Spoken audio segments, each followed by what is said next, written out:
How do you prevent a relapse? As somebody that's relapsed multiple times, I can tell you now that I've learned so much from each and every single time that I have relapsed. One of the things that I have noticed the most is that now, if I'm struggling, I'll always reach out. And it's so important that you reach out and you tell someone, because if you don't reach out and tell anybody, you're keeping that within you.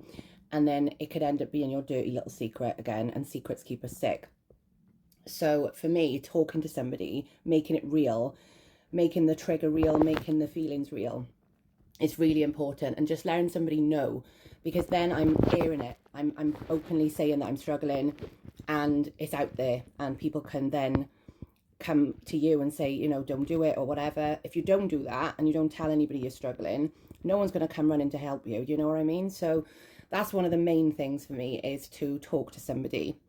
The second thing I always do, if I'm ever sort of doubting my reasons for going sober, or if I'm ever struggling, is to get out my recovery books that I bought when I first started this journey.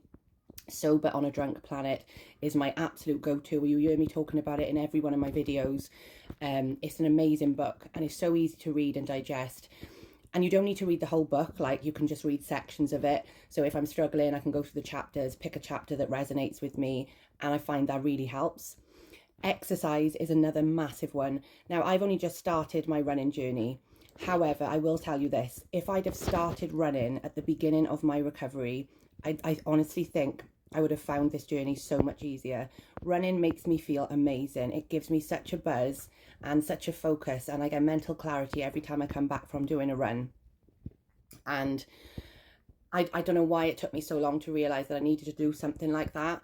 I obviously put the work in and put down the drink and put down the drugs, but I needed to focus, and I was swimming, and swimming is great, but running gives you a different feeling altogether. Like, I can't explain it, but even if you're not a runner, I'm not a runner, I've never run in my life, and I was really nervous about doing it, but running is amazing. It's such a good tool to use. So use that, or fast walking or whatever, to your ability, and get out in the fresh air.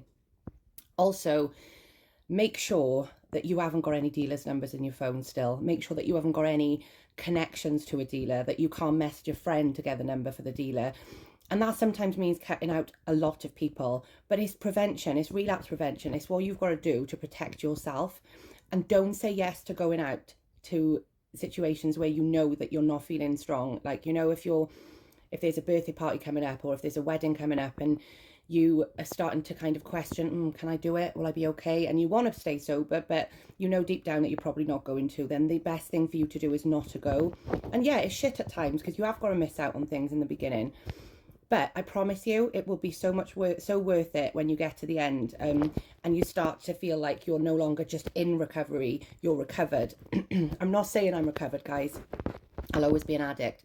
However, I don't think there's anything wrong with embracing the fact that we move along in this journey and we learn things, and I'm no longer the same person I was when I was in my active addiction, and I'm no longer, I would say, in recovery. I would say that I'm at a place where I'm still learning, but I'm not the person I was. I am not the person I was, and that's okay. You know, that's okay that we don't label ourselves, and you don't have to label yourself. You don't have to call yourself an addict. You don't have to call yourself an alcoholic. Whatever resonates with you, whatever makes you feel good about your journey. And also journaling. I know it sounds cheesy and naff, and a lot of you think I can't be arsed writing down my feelings, but writing it out on paper is such a good way to psychologically deload. If you've got nobody, offload. If you've got nobody to talk to about your journey, you can do that. So they're just a few of my tips.